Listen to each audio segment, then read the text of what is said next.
The morning sun shone gently over the quiet town of Richmond, Virginia.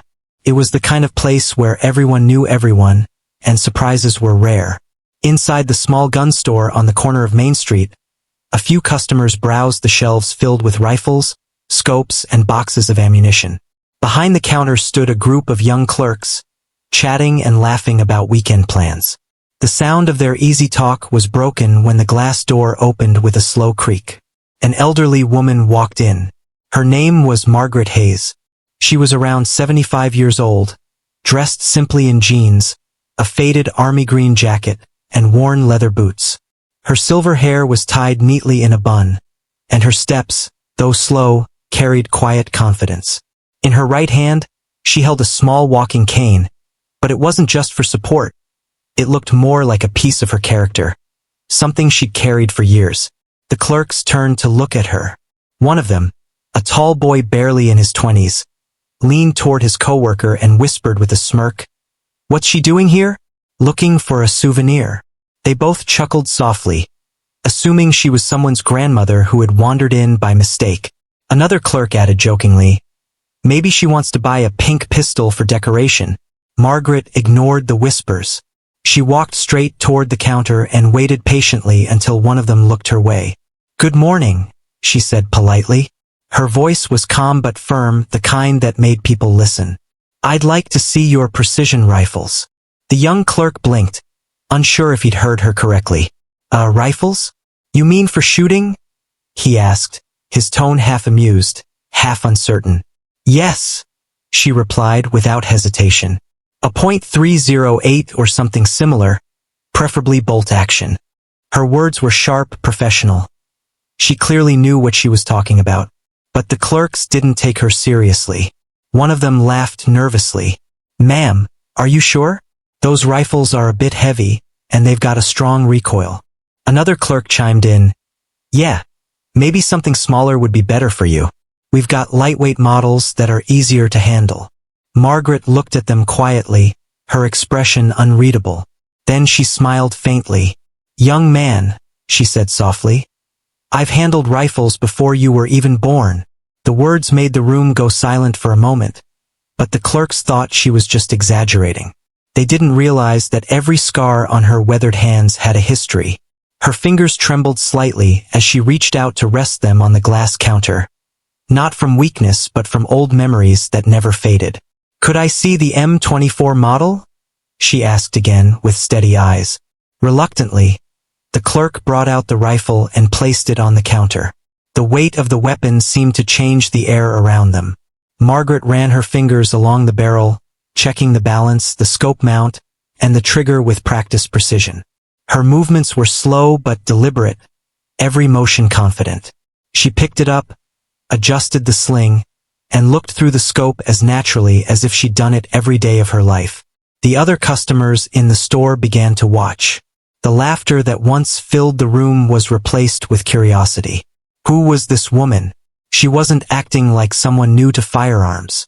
There was a calm focus in her eyes, the kind soldiers have when they're scanning a horizon for danger. Still, one of the clerks couldn't resist teasing. "You sure you can handle that, ma'am? It's not like shooting soda cans at the fair," he said with a chuckle. Margaret lowered the rifle slowly and looked at him. Her gray eyes were sharp, not angry, but filled with quiet authority.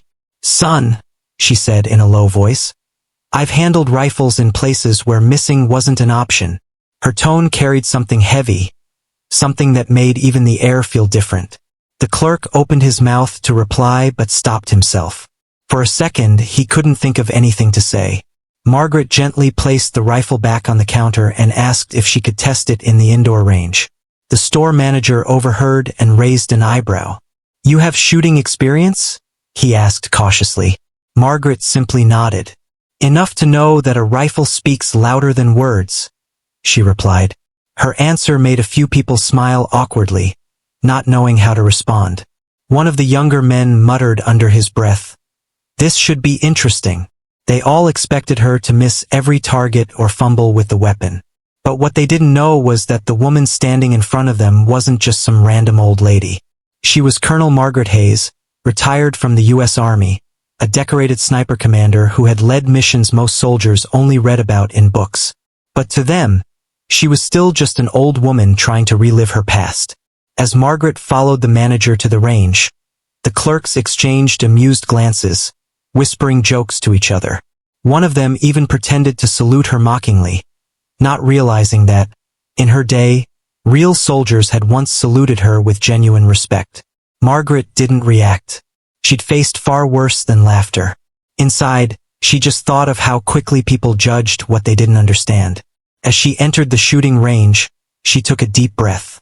The faint smell of gunpowder filled the air, bringing back memories she had buried long ago. The desert heat, the echo of gunfire, the sound of radios calling her name. Outside, the clerks waited, some grinning, expecting to be entertained. None of them knew that within minutes, someone powerful was about to walk through that same door. Someone who would make them realize exactly who they had just mocked. And for the first time in years, Margaret Hayes felt something stirring in her chest.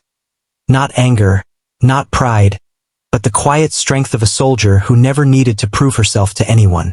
Margaret stood quietly inside the gun store's indoor shooting range. The air smelled of oil and metal, and the walls were lined with targets full of bullet holes.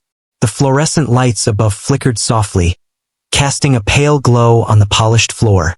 She set her cane aside and examined the rifle again, her movements slow but certain. Every gesture she made showed years of experience. Outside the glass wall, the young clerks gathered, whispering and trying not to laugh too loudly. They couldn't believe that this elderly woman was about to test a high-powered rifle. One of them chuckled. "She's going to drop it after the first shot." Another added, "Bet she can't even pull the trigger." Their laughter echoed faintly through the glass, but Margaret didn't react. She had faced worse. Mockery was nothing new. She placed the rifle on the shooting bench, checked the bolt, adjusted the scope, and loaded a single round with the same calm rhythm that soldiers use before a mission. Her hands moved with confidence, not a hint of hesitation. For a moment, she closed her eyes and took a deep breath, her fingers resting gently on the rifle. In that instant, she wasn't an old woman in a store anymore. She was a sniper again, remembering the smell of sand, the rush of adrenaline, and the calm before a shot. Behind her, the manager stood watching, trying to decide if he should stop her. He didn't want anyone getting hurt, but something about the way she handled that weapon made him pause. There was discipline in her every move, a quiet power that didn't need to shout to be seen. The clerk who had mocked her earlier called out through the glass window, "Hey, ma'am, need any help loading it?" His tone was teasing. Margaret opened her eyes, turned slightly, and gave a small smile. "No, son," she said, her voice steady. "I've done this before." Her reply made a few of the customers chuckle quietly, but one of the older men watching frowned. There was something in her voice that sounded different, not like a beginner, more like someone who knew exactly what she was doing. Margaret adjusted the stock against her shoulder and took aim. The rifle's barrel pointed straight toward the target, a paper silhouette hanging 20 yards away. Her breathing slowed, and time seemed to stretch thin. Her finger rested lightly on the trigger, not pressing yet. The young clerks leaned forward, waiting for her to miss, waiting for something to confirm their doubt. But before she could pull the trigger, something unexpected happened. The sound of heavy footsteps echoed from the back of the store, firm, rhythmic, military footsteps. The laughter stopped immediately. The door to the range swung open, and a gust of air followed a group of uniformed soldiers walking in. Their presence filled the small space with authority. At their center was a tall man in full U.S. Army uniform, the stars on his shoulders gleaming under the lights. He was a general, and his expression was serious. The clerks straightened up quickly, their earlier amusement vanishing. "What's going on?" one of them whispered. No one knew. The store manager rushed to greet the general, stuttering a little from nervousness. "Yes, sir. Can I help you?" he asked, unsure why a high-ranking officer had just entered his store.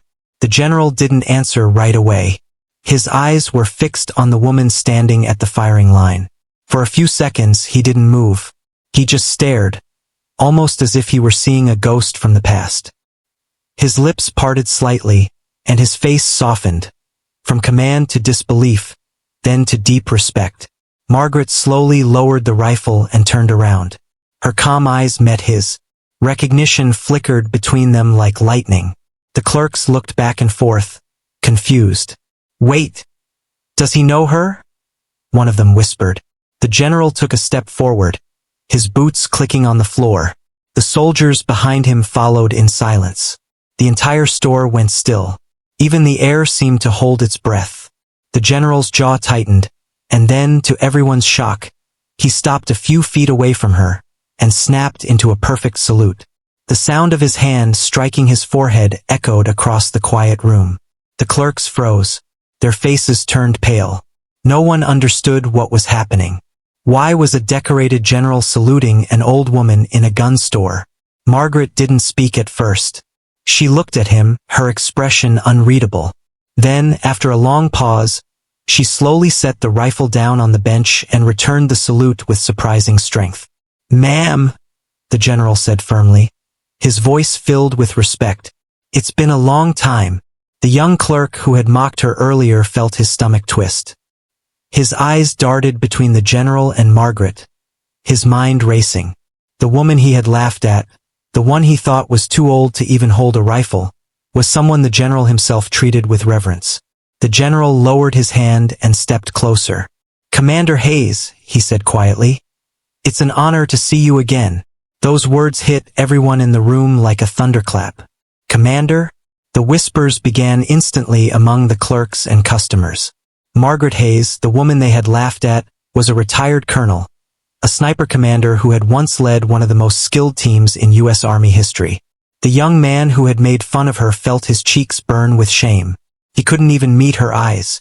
Margaret noticed, but she said nothing. Her silence was heavier than any words could have been. For a long moment no one spoke. The general stood tall beside her, his eyes full of gratitude and pride. The laughter was gone. The room was filled with quiet respect, the kind that can't be forced, only earned. And as Margaret picked up her rifle again, her movements slow and graceful, the only sound left in the room was the quiet click of the bolt and the heartbeat of everyone who had just witnessed a truth they would never forget. That true strength doesn't age, and real respect is never given lightly. The air inside the gun store was heavy and silent. Every person in the room, from the clerks behind the counter to the few customers near the ammo shelves, had their eyes fixed on the tall general standing at the entrance of the shooting range. Just moments earlier, they had been laughing at an old woman. Now, the same woman stood quietly while a high-ranking army officer saluted her with complete respect. Margaret Hayes, calm and composed, didn't say a word. She simply lowered her hand after returning the salute. The rifle rested beside her on the table, gleaming under the bright lights. For a few long seconds, no one moved. It was as if the whole world had stopped spinning just to witness that moment. The young clerk who had mocked her earlier swallowed hard. His face was pale, his heart pounding in his chest. He couldn't understand what was happening. "Wait," he whispered to another clerk. "Did he just call her Commander?" The other clerk nodded slowly, his mouth hanging open. None of them dared to speak aloud, afraid to break the tension in the air. The general, still standing straight, took a slow step forward. His boots echoed sharply against the tiled floor, the sound of discipline, the kind that comes from years of service. "Ma'am," he said softly, his tone a mix of pride and disbelief. "It's truly you. I never thought I'd see the day." Margaret looked up at him, a small, knowing smile forming on her lips. "General Lawson," she replied, her voice calm but warm. "You've done well for yourself." The general's expression softened. "Only because of what you taught me," he said quietly. His words carried weight, not flattery. The clerks exchanged quick glances, realizing this was not some casual meeting. These two shared a history, one that stretched back decades. The general turned to the stunned onlookers and spoke clearly. "Ladies and gentlemen, you're standing in the presence of one of the finest snipers and leaders this country has ever produced, Colonel Margaret Hayes. I served under her command when I was a lieutenant. The silence broke into whispers of shock. The name Colonel Hayes spread through the room like fire. People looked at her with a mix of awe and disbelief. The woman they had laughed at only minutes ago had once commanded soldiers, trained elite units, and fought in wars most of them had only seen in movies. One of the older customers, a veteran himself, stepped forward slowly and removed his hat in respect. "Ma'am," he said softly. "It's an honor." Margaret nodded humbly. She had never been one for attention or praise. She only ever believed in duty. Meanwhile, the young clerk who had teased her earlier felt his throat tighten. The memory of his mocking words replayed in his head, and he wished he could take them back. His arrogance had turned into deep embarrassment. He looked down at the floor, unable to face her. The general moved closer to Margaret, lowering his voice so only she could hear. "Ma'am, the last I heard, you'd gone completely off the grid after your retirement. The army never stopped talking about your record. Your precision, your leadership, and your calm under fire." Margaret gave a small, tired laugh. "After everything, I just wanted peace," she said quietly. "But peace doesn't come easy for soldiers like us. Does it?" The general smiled faintly. "No, ma'am, it doesn't." He paused, glancing at the rifle on the table. "Still keeping your aim sharp, I see." "Always," she replied. "Old habits die hard." The general's eyes softened. "You were more than a commander," he said. "You were a teacher. You taught me that leadership isn't about shouting orders. It's about protecting the people who depend on you. You saved lives, ma'am, including mine." Margaret's gaze dropped for a moment, her thoughts drifting far away, back to deserts filled with dust and heat, to nights where she had to make impossible choices. "Those were different times," she said quietly. "And those choices never get easier." The general nodded. "No, but you made them when no one else could." The clerks listened in silence. They were witnessing something they'd never forget. A glimpse of real heroism. Not the kind seen in movies or video games, but the quiet, humble kind that walks among people unnoticed. Finally, the general turned back to the store manager and said, "Sir, with your permission, I'd like to handle the transaction for her personally." The manager, still stunned, nodded immediately. "Of course, General. Anything you need." Margaret frowned slightly. "That won't be necessary," she said, her tone gentle but firm. "I can manage just fine on my own." The general smiled. "Still as independent as ever, ma'am." He then faced the young clerks, who stood frozen with guilt. "You boys should be proud that someone like her walked into your store today," he said sternly. "If you knew what she's done for this country, you'd be thanking her, not laughing." The words cut deep. The clerks nodded quickly, unable to speak. One of them whispered, "We're sorry, ma'am." Margaret looked at them, her expression softening. "Don't be sorry," she said. "Just remember, respect is something you give freely. You never know who stands before you." For a few moments, everyone was silent. The only sound was the quiet hum of the air conditioner and the faint rustle of uniforms as the soldiers stood at attention. Then, to everyone's surprise, the general took one step back, squared his shoulders, and repeated firmly, "Your orders, Commander Hayes."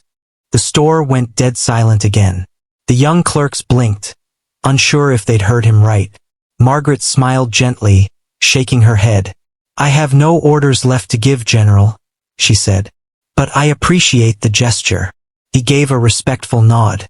"Once a commander, always a commander," he replied. For the first time that day, Margaret's eyes softened with emotion. The moment carried more than respect. It carried history, loyalty, and a bond forged in the harshest places on earth. As the general stood beside her, the people in that gun store finally understood that they hadn't just met an old woman. They had met a living legend. And none of them would ever look at her or anyone like her the same way again. Everyone in the gun store stood frozen as the scene unfolded before them. A few minutes ago, they had been laughing at an elderly woman who seemed out of place among polished rifles and military gear. Now, that same woman stood in front of a general, who had just given her a salute with full military respect. No one dared to move or even breathe too loudly. Margaret Hayes, standing tall despite her age, returned the general's salute with slow precision. The sound of her hand meeting her forehead echoed softly through the quiet range. Her expression remained calm, but behind her gray eyes was a deep mix of pride, humility, and old memories that refused to fade. The young clerks, who had mocked her earlier, looked at each other in disbelief. The one who had laughed the loudest felt a wave of shame crawl up his spine. His mouth was dry, his throat tight. He couldn't believe the same woman he had ridiculed for being too old to shoot was now being treated like a hero by one of the highest-ranking officers in the army. The general, his voice steady and filled with respect, broke the silence. "Commander Hayes," he said, his tone firm but reverent. "It's an honor to see you again. Your presence here brings back memories of the bravest days of my life." The words struck everyone around like a thunderclap. "Commander?" The clerks' faces changed instantly. They weren't looking at just a customer anymore. They were looking at a war veteran, a woman who had once given orders that saved lives. Margaret's expression softened slightly. "General Lawson," she replied in a calm voice. "It's been a long time." The general nodded, his eyes glistening slightly with emotion. "Far too long, ma'am.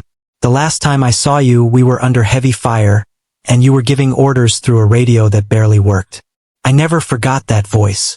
Her lips curved into a faint smile. "And I never forgot the young lieutenant who refused to retreat," she said. A few of the soldiers who had entered with the general looked around awkwardly, unsure of what to do. They had trained under him for years but had never seen him show such deep respect to anyone before. The general turned to the clerks, who were still standing behind the counter, pale and speechless. "Do you know who you're talking to?" he asked sternly. "This woman commanded some of the best sniper units in our history. She was the backbone of Operation Desert Shield and Operation Iron Hawk. She led missions that saved hundreds of soldiers, including me." A stunned silence followed. The clerks' faces turned red with embarrassment. One of them whispered, "I didn't know. We didn't mean any disrespect." The general's sharp gaze landed on him. "That's the problem," he said firmly. "You didn't ask who she was before you judged her. You just saw an old woman." Margaret placed a gentle hand on the general's arm. "It's all right, General," she said softly. "They're young. They don't know what it means to carry the weight of command." Her calm voice diffused the tension. The general nodded and relaxed his shoulders slightly. "Still," he said, "it's a lesson they won't forget." Margaret walked slowly toward the counter, her steps light but purposeful. Every eye followed her. She looked around the store, noticing how quiet it had become. Moments ago there had been laughter. Now there was only silence and respect. She rested her hand on the counter and said quietly, "I came here today for one reason, to see if I still had the steadiness I once did. Not for glory, not for pride. Just to remind myself that I'm still capable." The store manager, who had been watching silently, stepped forward and said respectfully, "Ma'am, you're welcome to use the range anytime, free of charge." Margaret smiled kindly. "That's generous of you, but unnecessary," she replied. "Respect means more to me than free favors." The general stood nearby, his posture still perfectly straight, as if he were in the presence of his superior. His soldiers remained by the door, observing quietly. Some of them seemed to recognize the name Margaret Hayes. One young soldier whispered to another, "Isn't she the sniper who trained the first all-female recon unit?" The other nodded with awe. "That's her," he said. "Legendary." The clerk who had made fun of her earlier finally stepped forward, his voice shaky. "Ma'am, I'm sorry for how we acted before. We didn't know who you were."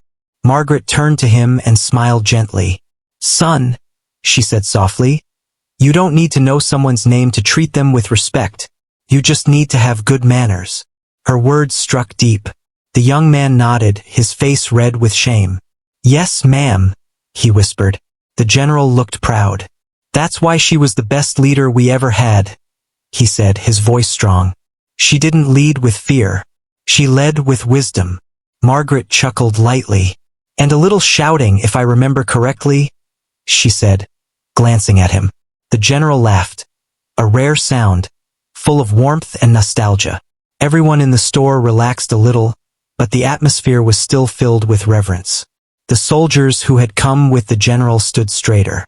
The young clerks looked at her as if they were in the presence of someone larger than life. The general turned back to her.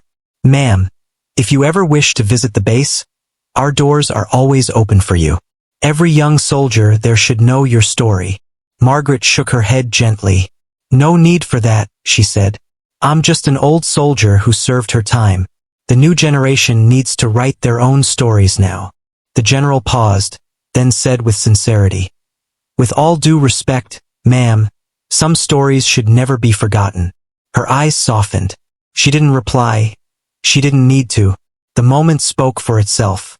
Finally, after a deep breath, she picked up the rifle again, checking its balance one last time. "Permission to proceed, General?" she said lightly, a small glint of humor in her voice. The general smiled proudly. "Permission granted, Commander," he replied. Everyone watched in silent admiration as she turned back toward the shooting lane, steady and calm. The general stood behind her at attention, his eyes sharp with respect. The soldiers followed his example. In that quiet, tense moment, even the air seemed to hold still, because everyone there finally understood that true honor isn't written in medals or uniforms. It lives in the quiet strength of people like Margaret Hayes, who never needed anyone to recognize her worth to know exactly who she was. The air in the gun store felt heavy with silence. Everyone was still trying to process what they had just witnessed. A respected army general saluting an elderly woman who moments earlier had been laughed at by everyone. The general's soldiers stood at the door like statues, their eyes fixed on her. Even the sound of the air conditioner humming above seemed distant now. Margaret Hayes gently set the rifle down on the counter again. Her hands, steady as stone, brushed against the cool metal of the weapon. She looked calm, but deep inside, memories were starting to stir. Memories she had buried for years. The general broke the silence. "Commander Hayes," he said respectfully, "there are people out there who still remember what you did for us. You saved more lives than anyone I've ever known." Margaret smiled faintly. "I didn't save anyone alone, General. I just gave the orders that needed to be given." Her voice was calm, but her eyes said otherwise. The soldiers behind the general exchanged quiet looks. Some of them recognized her name from stories told during training. There was a rumor in the army about a woman sniper commander whose strategies had turned the tide in a deadly desert mission. None of them had believed those stories until now. The general took a deep breath, his gaze turning distant as if he were reliving the past. "You remember Operation Desert Shield?" he asked softly. Margaret's eyes darkened slightly. "Every detail," she said quietly. The general nodded slowly. "That day, we were surrounded in the canyon. Our unit was pinned down, losing men by the minute. Communications were down, and everyone thought it was over. Then your voice came through that broken radio. Calm, clear, and steady. You gave orders that got us out alive. You stayed behind until the last soldier was safe." The clerks listened in stunned silence. They couldn't believe what they were hearing. The woman they had laughed at had once commanded a mission that saved an entire battalion. Margaret looked down for a moment, her fingers tracing the edge of the rifle barrel. "It wasn't bravery, General. It was duty," she said softly. "Every commander knows. You don't leave your people behind." The general smiled sadly. "You always said that, and you lived by it." For a few seconds, the room was quiet again. Then the general continued, "After that mission, the report said you refused every medal and award offered. Why?" Margaret looked up, her gray eyes steady. "Because medals fade," she said simply. "But the faces of those who survived, that's what matters. Recognition never meant much to me. Peace did." Her words carried a weight that touched everyone listening.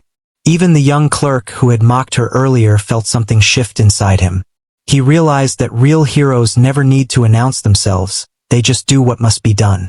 The general nodded in deep respect. "You taught us more than tactics," he said quietly. "You taught us what leadership truly means. I remember something you said once. A real commander doesn't command with fear, but with faith. I didn't understand it then, but now I do. Margaret smiled faintly. That's something I learned the hard way, she said. War teaches you lessons you don't forget. You learn that fear spreads faster than bullets, and the only thing that stops it is trust. Her voice softened, but everyone could feel the quiet power in her words. She wasn't trying to impress anyone. She was simply telling the truth, the kind that only comes from experience. The general stepped closer, lowering his voice. Ma'am, there's one more thing I never got to say. Thank you. I owe my life to you. Margaret looked surprised. You don't owe me anything, General. You owed it to your men to survive, and you did. He smiled faintly. Still, I've carried that gratitude with me all these years. Margaret looked away for a moment, her eyes distant. It feels like another lifetime, she whispered. Sometimes, when I close my eyes, I still hear the radio chatter. I still see the faces of those who didn't make it back. That's the part of command they never teach you, the ghosts that follow you home. The store was silent. Everyone could feel the emotion in her words, a quiet pain wrapped in dignity. One of the younger soldiers spoke up softly. Ma'am, were you really the one who took the 2,100-meter shot that ended the ambush? Margaret looked at him and smiled faintly. Let's just say it was teamwork, she said, avoiding the spotlight once again. But the general laughed lightly. Teamwork, yes, led by the only person who could make that shot in a sandstorm. The young soldier looked at her in awe. That story was real, he whispered. Margaret nodded quietly. Real enough that I still feel the desert dust in my lungs sometimes. The general's expression softened. After you retired, the army missed your guidance. They tried to find you, but you disappeared. No one knew where you went. I needed quiet, she said simply. After years of hearing gunfire, I just wanted to hear the sound of birds again. The general nodded with understanding. You earned that peace, ma'am. But if you ever decide to visit the academy, I think the new generation would be honored to hear your story. They need to learn what true leadership looks like. Margaret smiled kindly. Maybe one day. For now, I just want to live quietly. The world doesn't need to remember my name, only the lessons. Her words hung in the air like a gentle truth. The general took a step back and stood tall. For what it's worth, ma'am, some of us will never forget. Margaret gave him a small nod. Then that's enough, she said. The clerk at the counter, now visibly moved, looked down and whispered, Ma'am, I wish we'd known who you were earlier. She looked at him kindly. It's not about who I am, she said. It's about how you treat people before you know their story. That sentence hit everyone in the room like a quiet revelation. The general smiled, full of pride. Still teaching lessons even off the battlefield, he said. Margaret chuckled softly, her eyes glimmering with warmth. Once a commander, she said. Always a teacher. The general nodded deeply. And once a soldier, he said. Always your student. In that moment, surrounded by silence and respect, the laughter that had once filled the store was gone forever, replaced by admiration for a woman whose courage spoke louder than any weapon ever could. The next morning, the news of what had happened in the gun store had spread like wildfire across the small town. People couldn't stop talking about the mysterious old woman who had once been a decorated military commander, the same woman everyone had laughed at only hours before. Some didn't believe the story at first. They thought it was just gossip, an exaggerated tale told by the store clerk to cover up his mistake. But when the local news showed a brief clip from the security camera, everyone went silent. There she was, Margaret Hayes, standing calmly while a decorated general stood before her, saluting with full respect. At the gun store, the young clerk, Jason, still couldn't get the memory out of his head. Every time he closed his eyes, he saw the moment the general saluted her. The pride, the silence, and her calm expression. It was something he'd never forget. He had laughed at her for being old, and now he couldn't stop feeling ashamed. That morning he drove to the store early, carrying a small box in his hands. Inside it was a gift, a freshly cleaned and oiled rifle sling. It wasn't much, but it was his way of saying sorry. When he entered, he saw Margaret already there, quietly looking at a display of rifles. She turned when she heard him and gave a gentle smile. "Good morning, ma'am," Jason said awkwardly, lowering his eyes. I wanted to say I'm sorry for yesterday. I was wrong to judge you. I didn't know who you were." Margaret looked at him kindly. "You don't need to apologize for not knowing," she said softly. "You just need to remember what you learned." He nodded slowly, still looking embarrassed. "I brought this for you," he said, holding out the box. "It's just a small thing, but I thought you might like it." She opened the box and smiled warmly. "It's a fine piece of work," she said. "Thank you." Jason hesitated before speaking again. "Ma'am, were all those things the general said true? Were you really a commander?" Margaret's smile faded slightly, and she looked toward the window.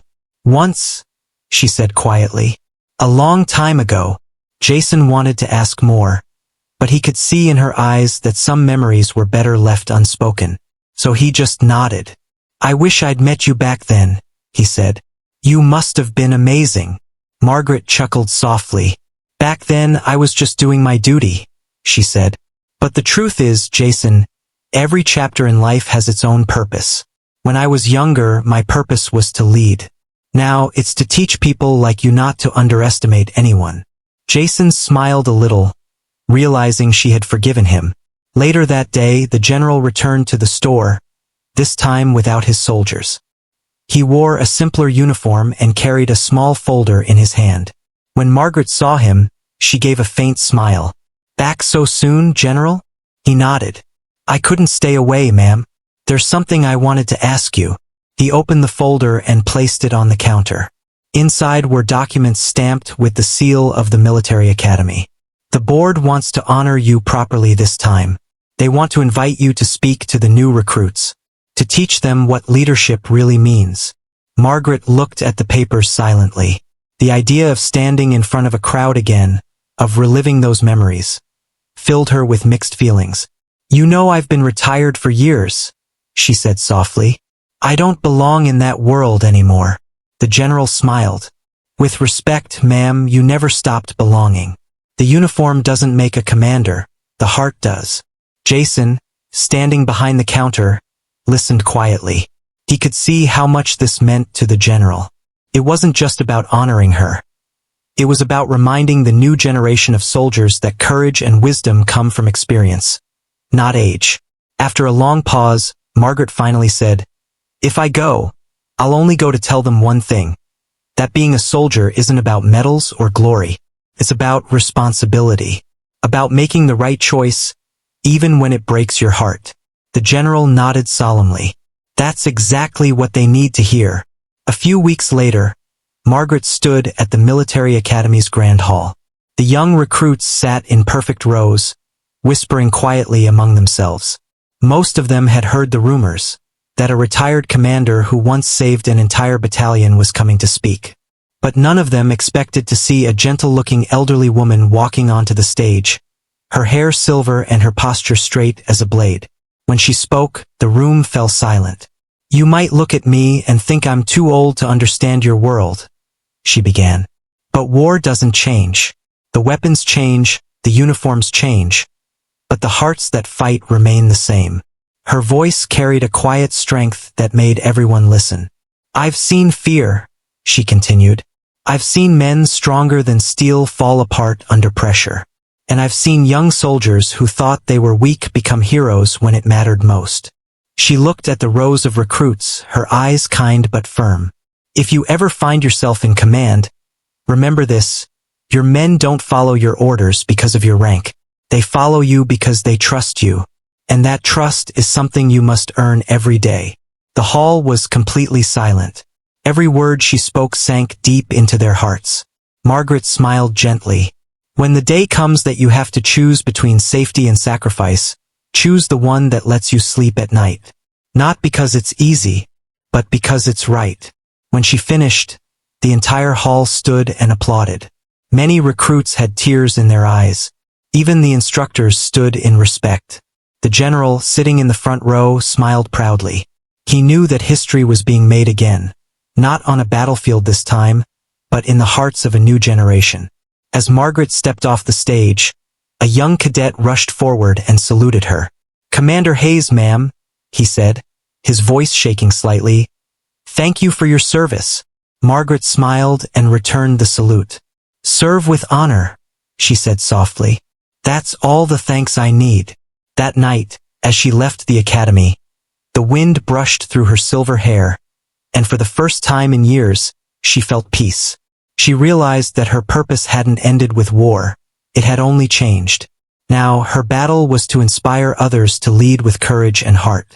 After the speech at the academy, Margaret Hayes became a quiet legend once again.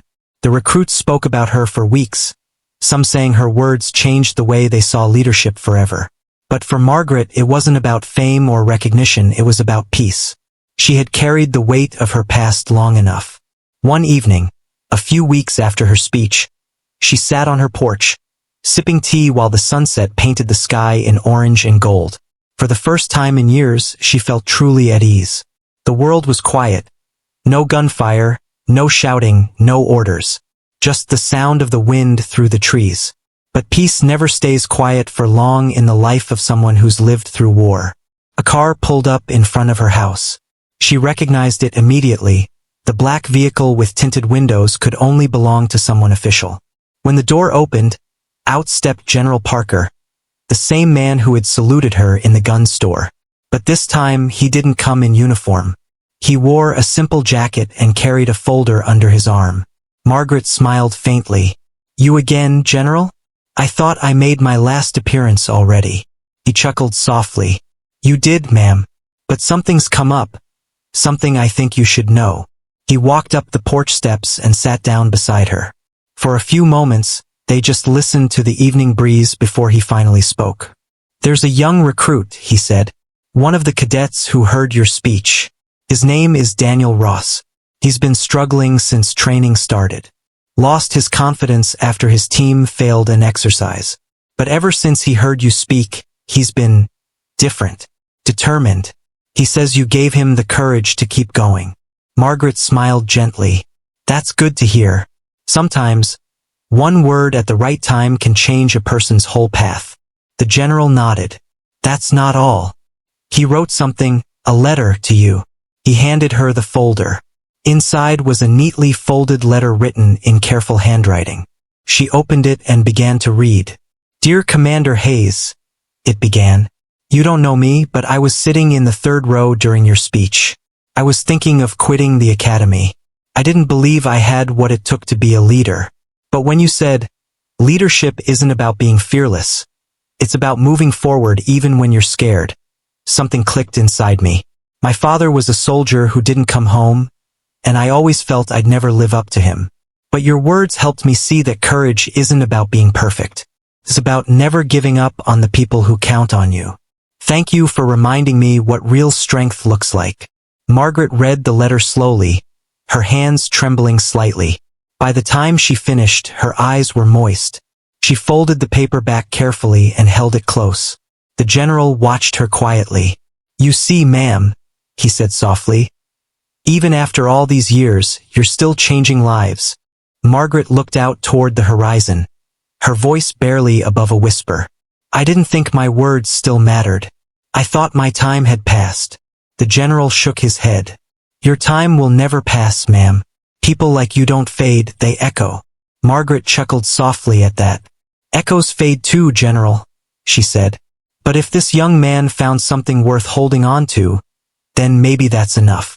They sat in silence again for a while, the sound of crickets filling the air. Then Margaret spoke again.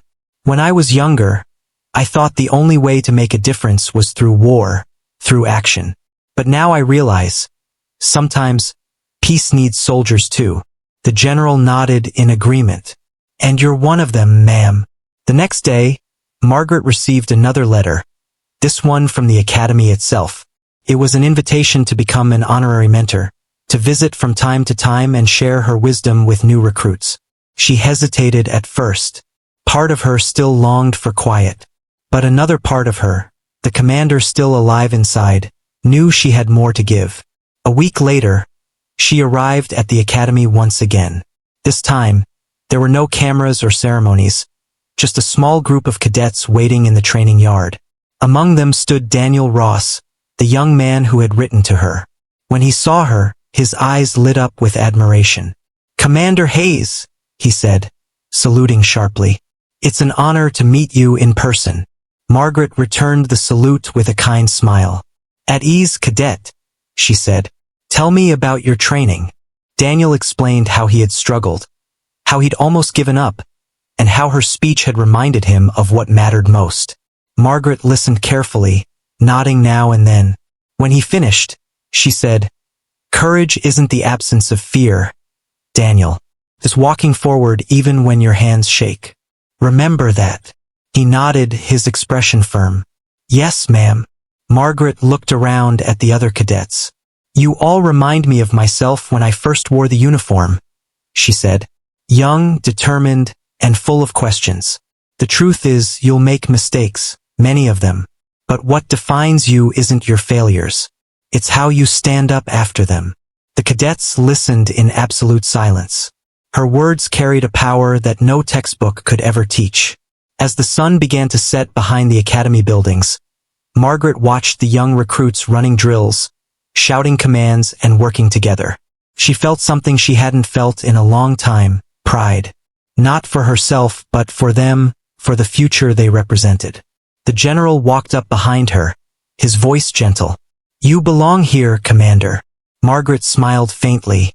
"Maybe for a little while," she said. "There's still something about helping others find their strength that makes me feel alive." He nodded. "You found a new battlefield," he said softly. She looked at him, her eyes glimmering with peace. "Yes," she said, "one worth fighting for." That evening, as she left the academy, the young recruits stood in a line by the gate and saluted her as she passed. For them, she wasn't just a retired soldier. She was a symbol of what it truly meant to serve.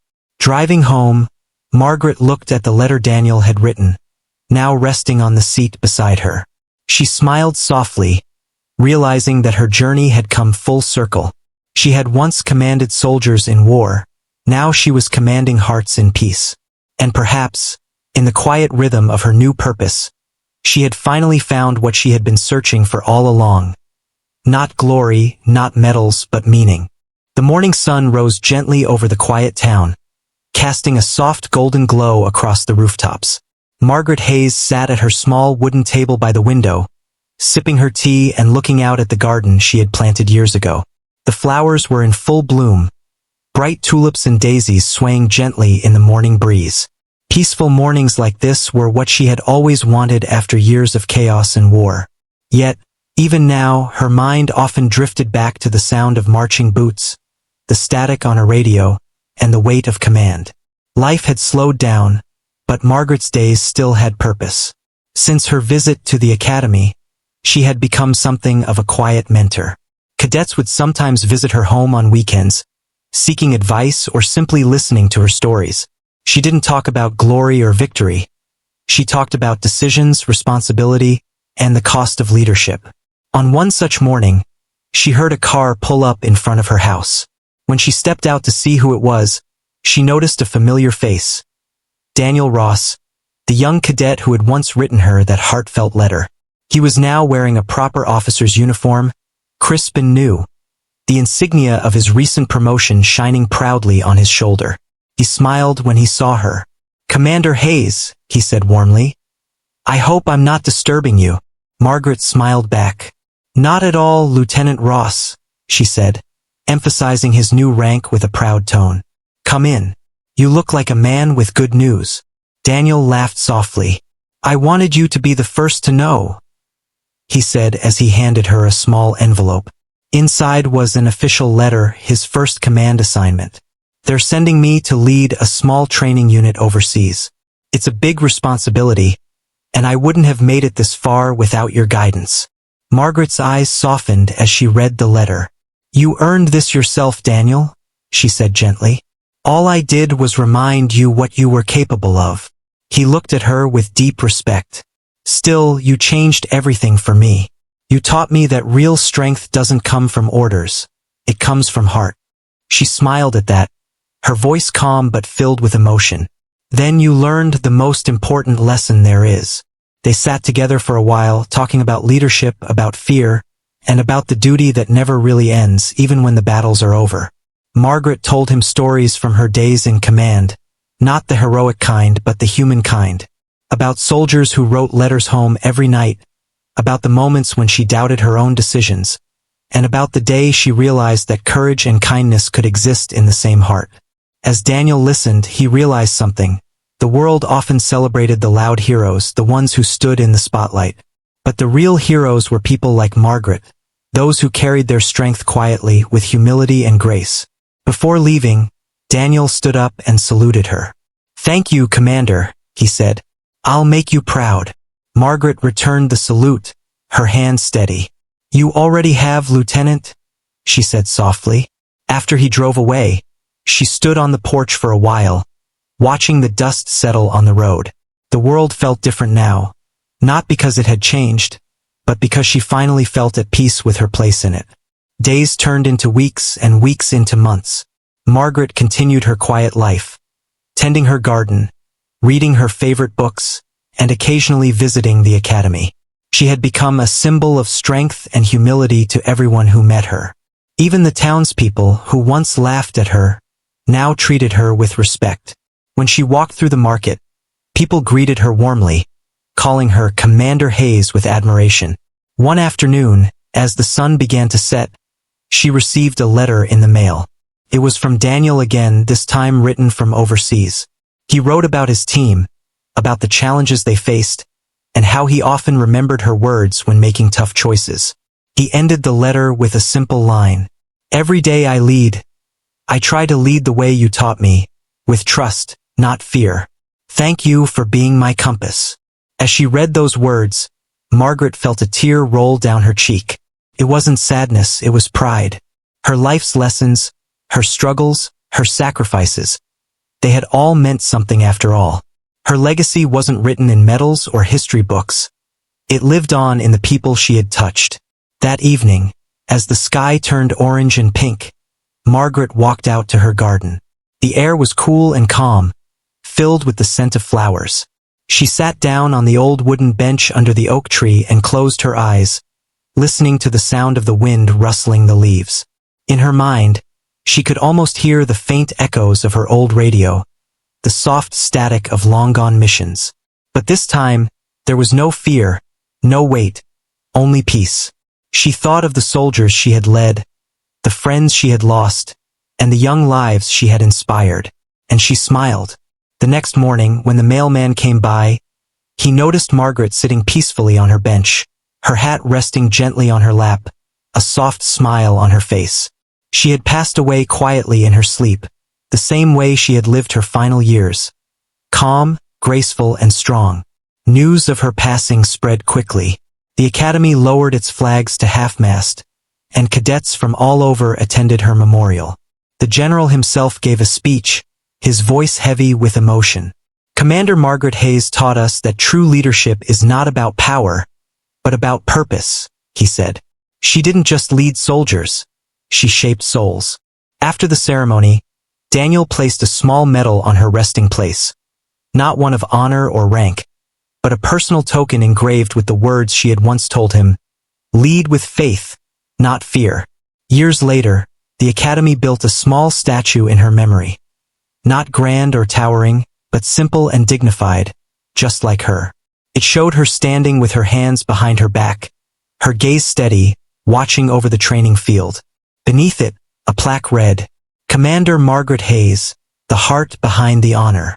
And every new cadet who walked past that statue would stop, salute, and remember the woman who proved that true strength doesn't come from youth, rank, or fame. It comes from the courage to lead with compassion. In the quiet legacy she left behind, Margaret Hayes lived forever. Not as a soldier, but as a timeless symbol of honor, humility, and unshakable strength.